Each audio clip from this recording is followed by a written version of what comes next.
no way, bro. Just self-reported. I see why you're hated so much. Thank you. Thank you.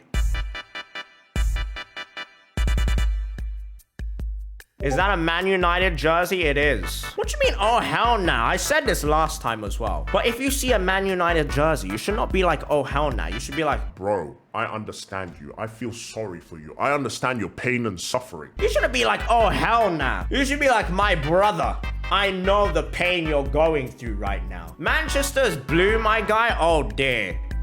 Oh dear. So what you're basically admitting to is that you started watching football like 3 years ago when Manchester United started pay to winning, and you don't actually care about your team. You only care about who wins. For all I know, you probably also support Real Madrid, but then when Barcelona start taking over, you support Barcelona. When Atletico Madrid start taking over, you start supporting Atletico Madrid, you know?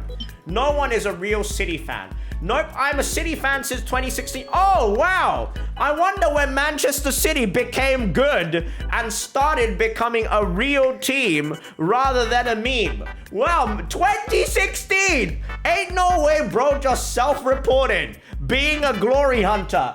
Ain't no way, bro. Literally just self-reported being a glory hunter. There's no shot you just admitted to being a glory hunter. So basically, you're saying you supported Chelsea, and then after Chelsea started going into absolute turbulence, you're like, you know what? Fuck Chelsea. What's the other good blue team? You're like, Manchester City, yeah. Manchester City fans are not real. They are literally not real. At least should a bandwagon when Aguero and David Silva first joined? No, that just goes, that's even more glory hunter. If you're gonna bandwagon at any point of Manchester City starting to cook, you're meant to bandwagon when Carlos Tevez left Manchester United to join Manchester City. That is the point where you could have saved yourself maybe even a fraction. But any point after that, you are literally just a fake fan and you just support the best team. It's as simple as that. Your only reason for supporting them is because they were winning. They were the best. That's why. If I tell you who the player Robinho is, you probably don't even know who that is. If I tell you who Elano is, you probably have no clue who that is. You know, that's actual Manchester City players from back in the day. That's when Manchester City started having money. But the fact that you didn't support them from back then goes to show you only cared when they started winning. Because when they had Robinho, they were garbage. When they had Joe, they were garbage. When they had Elano, they were garbage.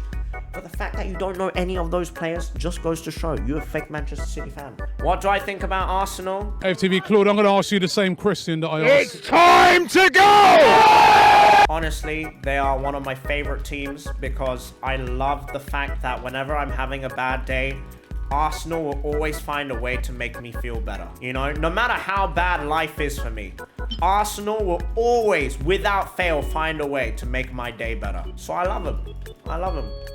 I love them. My team loses, doesn't matter, because I can count on Arsenal to flop as well. So in other words, they're like brothers to me, you know? Arsenal fans are like brothers to me. I know no matter how bad it gets, it will never be as bad as Arsenal. Because right now, Arsenal fans are celebrating the fact that they're not going to win the league still. But at least they're competing. It doesn't matter if you're competing if you don't win. All right? As Asian as that sounds, that's the reality. When you set yourself these standards, when you set yourself standards as high as Arsenal or Manchester United or Liverpool have done in the past, it doesn't matter if you're competing. If you're not winning, you're not winning. It's as simple as that. And it goes vice versa. When Arsenal fans are having a bad day, they can 100%, they can rely on Manchester United. Up.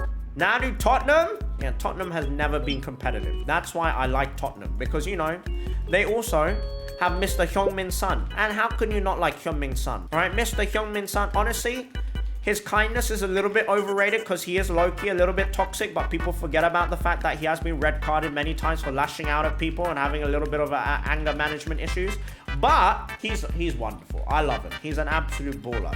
And even before Heung-min Son, all right, Tottenham was still ballers to watch. They never achieved anything, but they were always fun to watch.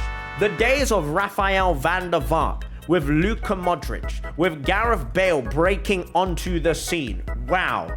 Those days, that Tottenham back then, counter-attacking football at its finest, wow. Before Harry Kane, that's what I'm saying. Even back then, Tottenham were chef's kisses. you know?